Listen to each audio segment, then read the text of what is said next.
back. Oh gosh, I didn't see you there. Hey, come pull up a chair, I'll pour you a cup. I was just taking a coffee break. I'm Colleen McLaughlin with Coldwell Banker, right here in the Chicagoland suburbs. And I've got a fantastic topic for you today. Top 10 ways to win the bidding war and make your offers shine. Okay, number 1, ask the sellers when they desire to close. You know what, that can really make the difference between your contract winning and another's. If they say, I really need 60 days, not 45, not 30 as traditionally thought of, then you give them that 60 days. You may win without having to really bother doing much other than just tweaking that closing date. Okay, number 2, offer the option to rent back. Now, I'll tell you from my experience of working in the attorney's office on the back end of deals, attorneys and reasonably so, agents don't love rent back options. But in this market, it's really important we are flexible. Just make sure that you understand all the repercussions. Renting back would be you allowing the seller to stay in the property for a certain amount of time post-closing so that they could perhaps close on their purchase and not have to make a double move. Make sense? And if you're out of your house right now and you need to get in someplace, a good option while you're waiting for that post-closing possession is Airbnbs and Verbos. That's what I found for my clients have been doing. I have a client right now who's actually staying in an Airbnb in the city, waiting for her closing in Glen Ellyn to happen. Number 3, offer full asking price, you guys, or over. We are in the meat and potatoes of the market here. If you're working with an experienced realtor who knows her stuff, his stuff, then you should be able to take their guidance. If there is nothing on the market, that property is more than likely going to go at or above asking. Don't play around with coming in $1,000 under. That being said, you may want to take the max price of what you were pre-approved from. Let's say you were pre-approved for $300,000. Well, you don't want to look at a house that's listed at $299 or $300 because then you're going to be pushing your budget way over where you should be going.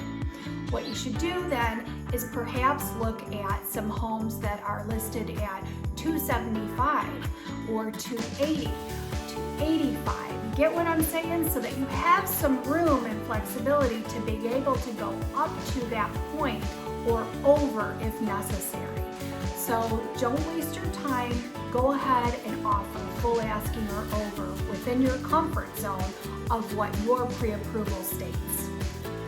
Number 4, put that offer in and offer to purchase that home as is. Now let me explain what that means. As is means that you are willing to purchase the home in the condition that it stands as you see it today. Now that doesn't mean that you don't have the right to have a home inspection. And as an agent, I and all of my cohorts are going to make sure that you do have a home inspection. You want to make sure that you are buying something that you can afford to maintain, upgrade, and take care of. If there's perhaps something major wrong with it, let's say $10,000 or over, then you may use the escape clause of the first 5 business days to get out of the contract and get your earnest money back. So there is that safety valve built into the contract. But purchasing as is basically tells the seller that you as a buyer are not going to come in and nickel and dime them on small items. You're not looking for them to replace the doorknobs to match all one color. You don't need updated GFCIs. You can do that yourself, that kind of thing. So if that's within your comfort zone, then put it as is. Now, if you're a first-time home buyer and you don't have any experience with what things cost and how you're going to need to take care of this home, then you may want to think twice about that unless you have a really handy family member that can come by and help you with a lot of things. Again, all of these are taken at each section based on what works for you as a buyer. So as is a great option. Number 5. Okay, this one's a little bit of a trickier one. You can waive the appraisal. So an appraisal is done after you've gone through the home inspection period and your lender has ordered the valuation of a third-party appraisal. Now, if that value comes in under what you've agreed to pay on the purchase contract, you could agree to waive that appraisal and make up the difference of how far it underappraised and come up with it in cash at closing. Now, your lender is not going to allow you to just waive it and not pay that additional amount.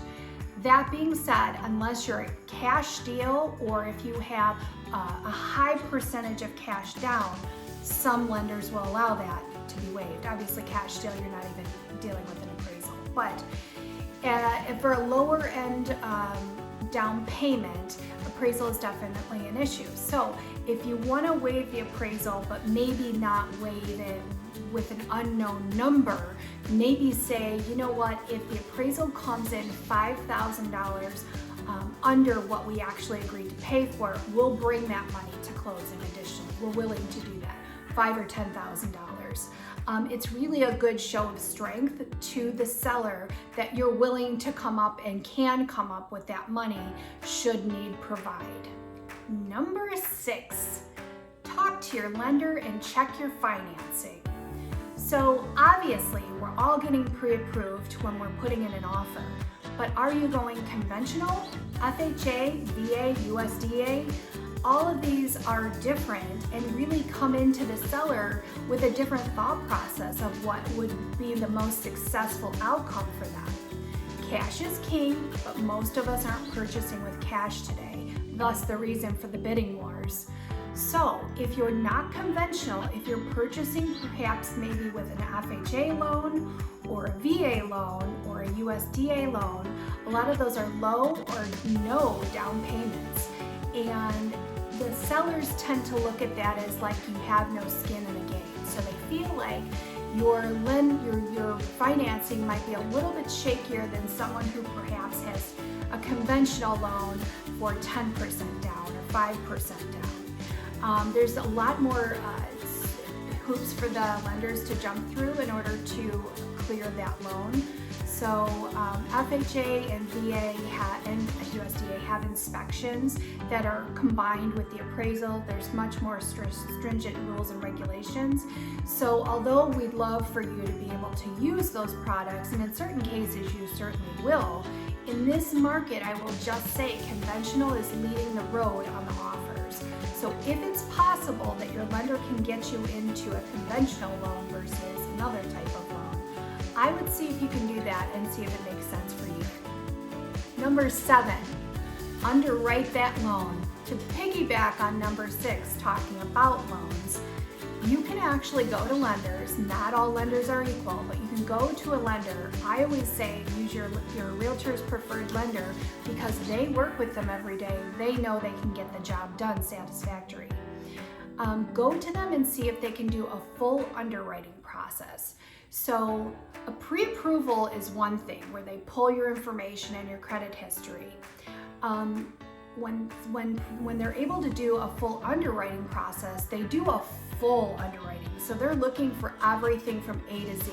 Your tax returns, the blood of your firstborn child, everything. So if you're able to submit an offer that says, hey, my loan has already been underwritten, that means to the other agent and then to the seller that your loan is ready to go, with the exception of adding in that property, doing the appraisal and closing. So it's a much smoother transaction. So if you're a lender or you can get to a lender that does offer that option, I highly recommend it. I know I use a lender that does do that process and it helps me win a lot of the bids. It's up to me as the agent though to make sure that I explain that to to the seller's agent so that they understand what that means, because not everybody does. So definitely see if you can get your loan underwritten. Number 8, do not ask for seller concessions. Gone are our HGTV days of sellers buying this, closing cost credits, and all these dollars floating back to the buyer in a harmonious pool of money flying. That is gone. Buyer, you need to bring money to the table for multiple of reasons. If you're in a multiple offer situation, which almost every single sale right now is, you are going to look like someone who can't bring money to the table. When you ask for closing costs, you're saying, I don't have enough money to pay for all this. That concerns the seller, understandably. So my advice is to make sure that you get your conventional loan for the lowest amount that you can afford to pay. If it's 5%, 10%, great. But make sure that you're paying for that closing cost credit yourself, that you're not paying for credit, that you're paying for your closing costs on your own. And just a tiny side bit note, your earnest money actually goes towards those prepaids. So that money's already there. Number 9. Okay, this new thing, well, it's probably not new, but it's definitely new to our market. The escalation clause. Use an escalation clause. What is an escalation clause, you ask, Colleen? Well, I'm going to tell you. Listen, an escalation clause is when we know that they've called for highest and best, and you know you're in a multiple offer situation bidding war, and you're thinking, how can I do better than anyone else that's put in a contract if I don't know what they've written, what they put in, what kind of contracts the seller has received? Ask your agent to use an escalation clause. So what you're going to do is decide on the price of the offer that you want to make. Full price or over, like we talked about before. And then you're going to decide upon how much over you're willing to pay up to a top amount. So let's say this. I'm going to give you an example. If there's 10 offers on the table and you and another offer, the other offer is $1,000 higher than yours and all of the other terms are the same, then in a normal situation, the seller's probably going to take that other offer for the extra $1,000, right? Well, you have the option of writing in $1,000 over whatever the top offer is. And then they will let you know, okay, highest and best has been received. There's another offer. We are going to induce the escalation clause. Are you okay with that? Yes. Then they'll go ahead and take your offer because yours will be $1,000 over that. Now, that can be scary, but we put a max budget on it. So let's say the offer for yours was $300,000 and the offer for the other agent was $301,000. So you would have gone to $302,000 to get that contract. Now, you could have put a top on that to $305,000 or $310,000 so that you know you're not going outside of what you're pre-approved for. Does that make sense? So work with your agent. It can be a little bit tricky to understand the logistics of that. At the end of the day, you can only make the offer for what you can afford and what you're in your heart comfortable with in this market. And side note, I always tell my buyers, listen, you need to feel okay with losing this house. If you're okay with it, I'm okay with it. So if you've done everything you can and you feel that, you know what, we wouldn't have written it for that high, that even though that other guy got it for higher, that's good. Then move on and do the next one. And finally, number 10, hire a real estate professional. Hire someone who knows what they're doing. Don't hire your sister's brother's cousin's best friend's ex-dog's sister. I mean, really, do they know the market? You gotta hire someone who has legitimate reviews, who has legitimate experience, and who works full-time in the industry. Talk to them, see if you're a good fit. You need to value their opinion. You need to know that their opinion is based in fact and knowledge and experience. So that is probably the biggest advice I can give you, is hire someone good. Well, this sums it up, guys. I've given you 10 great tips on how to win that bid, and you're gonna do it with style and panache. Now, if you're really interested in knowing some of the breakdowns on like what highest and best actually means, watch another video of mine. If you like what you saw today and you wanna follow me and see what new videos I come up with every week, then like and subscribe. I am Colleen McLaughlin of Coldwell Banker, and I'm here in the Chicagoland suburbs, and I can't wait to see you for another cup of coffee next week.